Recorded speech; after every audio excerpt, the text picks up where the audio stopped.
Hello বন্ধুরা, জীবন মানেই যুদ্ধ। বিশেষ করে মেয়েদের ক্ষেত্রেই এটাই হয়।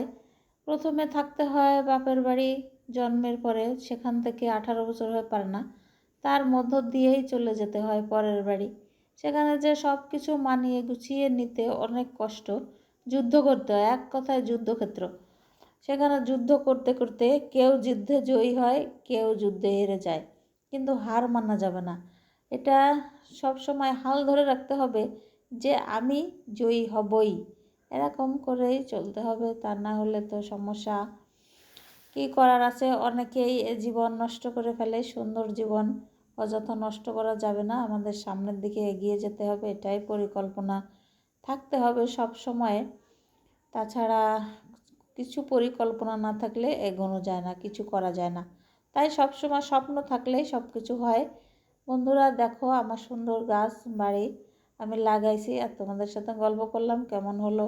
যে যেখান থেকে দেখতেছো সবাই ভালো থেকো, সুস্থ থেকো, আমার জন্য বেশি করে দোয়া করো। আল্লাহ হাফেজ।